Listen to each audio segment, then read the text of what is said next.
Imagine you are sitting in a quiet office, the hum of the air conditioning the only sound in the room. You go to open a simple spreadsheet, but the icon flickers and vanishes. You try to restart your computer, but instead of the familiar Windows logo, you are greeted by a wall of red text or, even worse, a screen that refuses to turn on at all. This isn't just a glitch, and it isn't something a simple reboot can fix. You have just witnessed the digital equivalent of a scorched earth policy. While most people think of computer viruses as annoying pop-ups or slow systems, there is a tier of malicious code designed for one thing only: total, unmitigated destruction.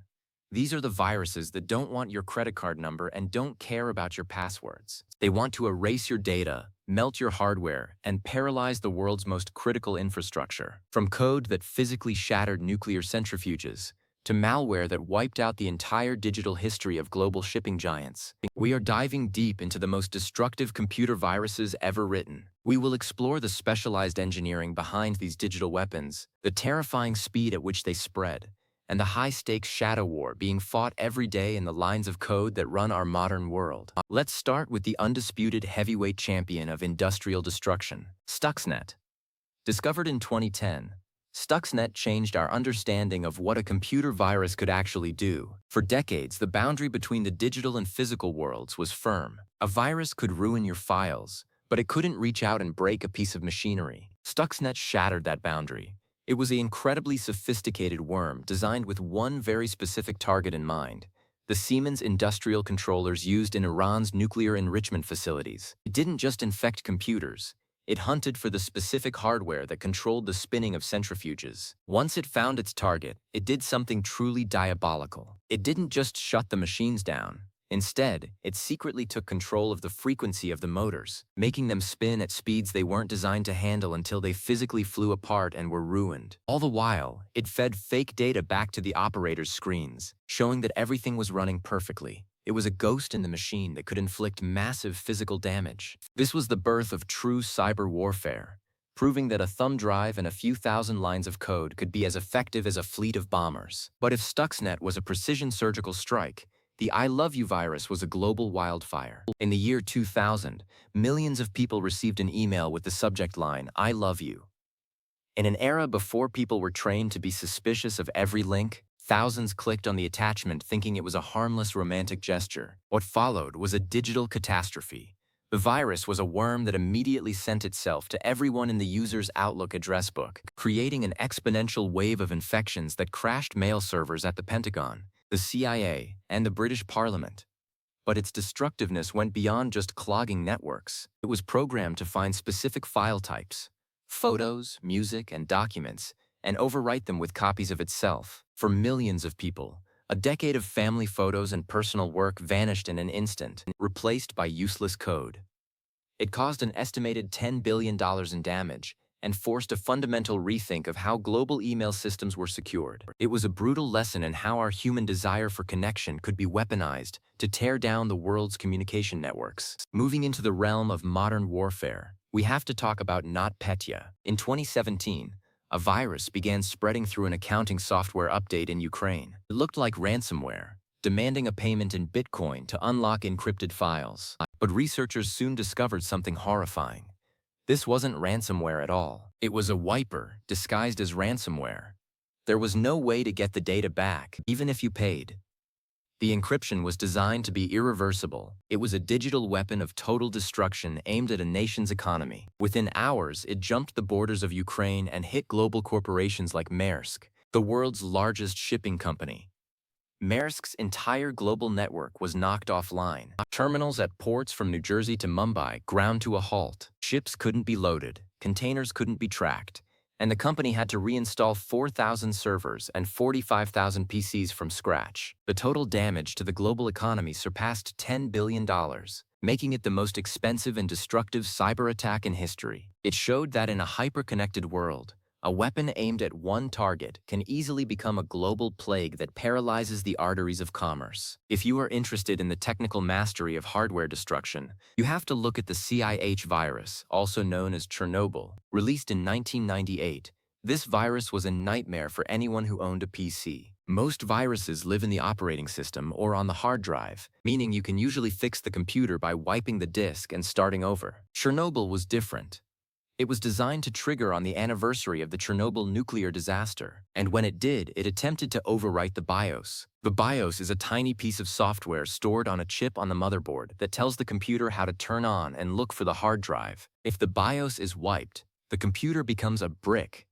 It physically cannot start. In the late 90s, this often meant the entire motherboard was ruined and had to be replaced. Chernobyl destroyed hundreds of thousands of computers across Asia and Europe, proving that code could not only delete your work, but could effectively turn your expensive hardware into a useless pile of plastic and metal. For those curious about the stealth side of destruction, we must discuss the Shamoon virus. In 2012, an attacker launched Shamoon against Saudi Aramco, the world's largest oil company. This wasn't about stealing oil secrets or shifting money. It was about pure, unadulterated sabotage. In a single afternoon, Shamoon wiped the hard drives of 30,000 computers at Aramco, replacing the data with an image of a burning American flag. It didn't just delete files, it overwrote the master boot record, making it impossible for the machines to even find their operating systems. The company was forced to go back to 1970s era technology, using typewriters and faxes to manage their global oil supply for weeks while they frantically replaced their hardware. This was a direct attack on a nation's primary source of wealth, showing that the modern energy sector is entirely vulnerable to a few lines of destructive code. Let's look at the Melissa virus from 1999.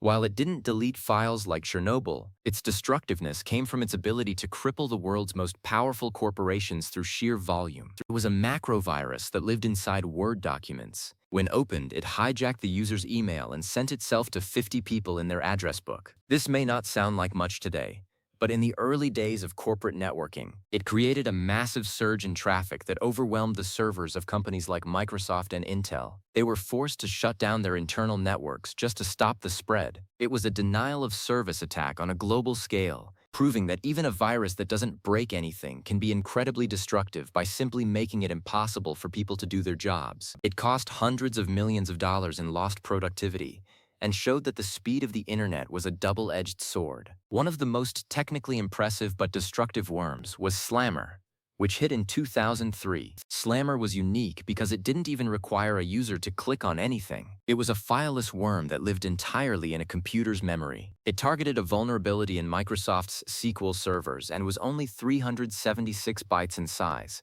tiny enough to fit in a single network packet. Because it was so small and lived in RAM, it could replicate at an unbelievable speed. In just 10 minutes, it had infected 75,000 servers across the globe. It was so aggressive that it accidentally shut down the internet in South Korea for hours and crashed the emergency response systems in several US cities. It even disabled bank ATMs and airline reservation systems. Slammer didn't want to steal anything. It just wanted to spread, and it did so with such ferocity that it became a digital heart attack for the global telecommunications system. Consider the Code Red worm of 2001. This was another memory-only worm that targeted web servers. Once it infected a server, it would leave a defaced message on every website hosted there, hacked by Chinese. But its real destructiveness was its logic bomb feature. It was programmed to wait until a specific day and then launch a massive, coordinated attack on the White House website.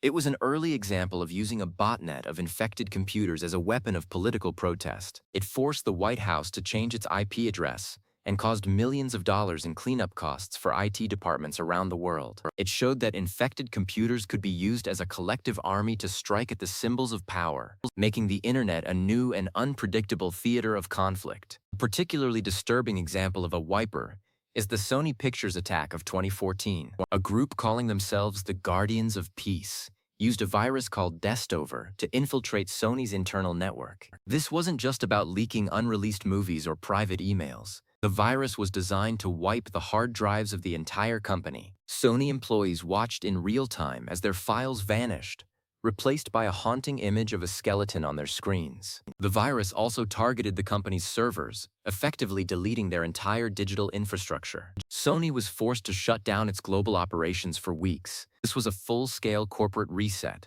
showing that even a multi-billion-dollar entertainment giant could be brought to its knees by a group of determined attackers with a destructive payload. If you are interested in the finance and economics of computer knowledge, you have to look at the business of ransomware, specifically the Locky or Ryuk variants. While these are often seen as profit-driven, their destructiveness is in their collateral damage. When a major corporation or a city government like the city of Atlanta is hit with ransomware, the cost isn't just the ransom, it's the weeks of lost service. People can't pay their water bills, courts can't process cases, and police departments lose access to criminal records. The destruction here is the breakdown of civil order and public services. In 2026 and beyond, the market for cybersecurity insurance is being reshaped by these events. Insurers are now realizing that a single destructive virus can cause losses that exceed their ability to pay, leading to a hardening of the market where only the most secure companies can even get coverage. The My Doom worm of 2004 remains one of the fastest-spreading emails worms in history. At its peak, it was responsible for roughly 25% of all emails sent worldwide. It created a massive backdoor on millions of computers, allowing attackers to take control of them at any time. The destructiveness was twofold. It slowed down the entire global internet through sheer congestion, and it created a permanent, invisible security threat for years to come. Many of these infected zombie computers are still out there, forgotten, waiting for a command that might never come, or one that could launch the next big attack. It was a massive, uncontrolled experiment in global connectivity that showed how easily a mistake or a malicious act could clog the world's communication channels. Let's talk about the Conficker worm from 2008. This was one of the most resilient and advanced worms ever discovered. It used several sophisticated methods to protect itself, including disabling antivirus software and blocking access to security websites. It infected over 9 million computers, including the internal networks of the French Air Force and the UK Ministry of Defense. The true destruction of Conficker was the sheer amount of time and resources spent by the global IT community to stop it. It was a Cold War in code, where a dedicated group of researchers and companies had to work together for years to prevent the worm from being used for something truly catastrophic. The fact that its creators never actually used the massive botnet they built is one of the great mysteries of the internet, but the destructive potential it held over our global defense systems was unprecedented. Looking toward the future, the industrial Internet of Things, I2 is the new frontier for destructive malware. Imagine a virus like Stuxnet but aimed at the power grids of an entire continent. We have already seen Black Energy and Indestroyer used to knock out the electrical grid in parts of Ukraine.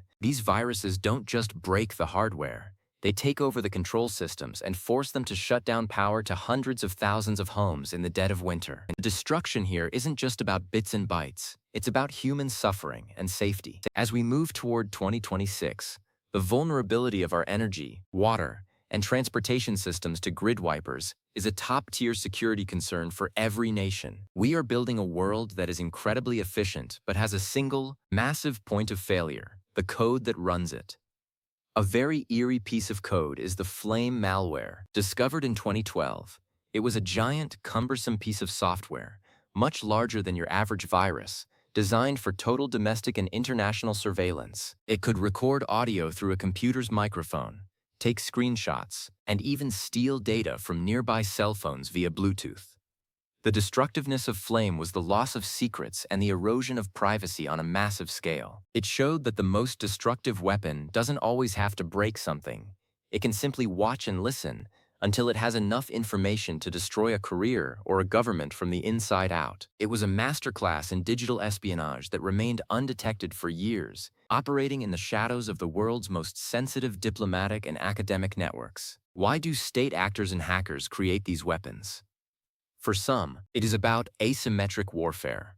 A small nation or a group that cannot compete with a superpower's military can use a destructive virus to cause significant damage for a fraction of the cost. It's about leveling the playing field. For others, it is about deterrence. By showing that you can reach out and break your opponent's infrastructure, you hope to prevent them from attacking you. But the problem with digital weapons is that once they are in the wild, they can be studied, copied, and improved upon by anyone. The Stuxnet code has been analyzed by hackers worldwide, and its techniques are now part of the standard toolkit for cyber sabotage. We have released a genie that we cannot put back in the bottle. The Malware botnet of 2016 introduced us to the destructiveness of the Internet of Things. By taking over millions of insecure webcams and routers, Mirai was able to launch a DDoS attack so powerful that it took down some of the most important services on the internet, including Netflix, Twitter, and Spotify. While it didn't delete data, it destroyed the functionality of the web for millions of people for an entire day. It proved that in the future, the most destructive forces might not come from a supercomputer, but from the unthinking devices in our homes and offices. Our desire for a smart world has created a massive, insecure army that can be turned against us in a heartbeat. The psychological impact of these destructive viruses is also profound. After a major attack like NotPetya, many people lose their trust in digital systems. They become afraid to open emails, afraid to use online banking, and afraid to rely on the cloud. This digital trauma can slow down the adoption of new technologies and create a climate of fear. The true destruction is the loss of the sense of security we once felt in our online lives. We are realizing that our digital world is not a safe garden, but a frontier where predators are constantly looking for a way to ruin everything we have built. How can we protect ourselves? The reality is that there is no silver bullet. Destruction is easy, protection is hard, but we can build resilience. This means having air-gapped backups, data that is physically disconnected from any network. It means using micro-segmentation in networks, so a virus can't jump from one department to another. And it means moving toward hardware-rooted security, where the most critical parts of a computer's code are physically burned onto a chip where no virus can ever touch them. We are in a constant race between the architects who build the systems and the demolition crews who write the viruses. The story of destructive viruses is the story of our absolute dependence on technology. We have built a civilization on a foundation of code, and we are only now realizing how fragile that foundation really is. From the early annoyance viruses of the 80s to the industrial killers of today, the stakes have grown with every passing decade. We are no longer just protecting our files. We are protecting our power, our water, our food, and our safety.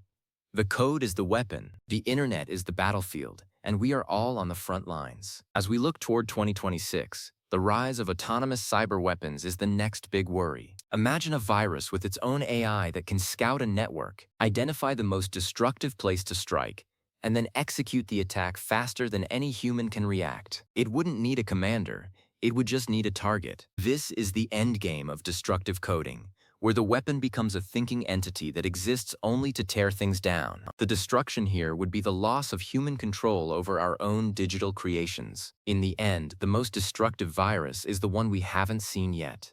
The one that is sitting in a server somewhere, waiting for a specific date or a specific set of conditions to trigger. It is the 0 day that hides in the software we use every day. We are living in a moment of precarious balance. Our world is more connected, more efficient, and more productive than ever before. But it is also more vulnerable than we ever dared to imagine. The story of these viruses is a warning. We must respect the power of the code we create, or one day it will reach out and break the world we have built. So when you see that update required prompt, or that security alert on your screen, don't just ignore it. Think of Stuxnet, think of NotPetya, and think of the thousands of people whose lives were upended because a few lines of code were allowed to do their work. Digital security is not just about your passwords. It is the civil defense of the 21st century. Stay vigilant. Stay curious, and always, always keep a backup. Your world depends on it more than you know. The code is writing the history of our time, and we have to make sure it's a story of creation, not destruction. Stay informed, stay protected, and keep your computers clean. The digital frontier is a wild place, and the wipers are always out there, waiting for their chance to turn your world to red text.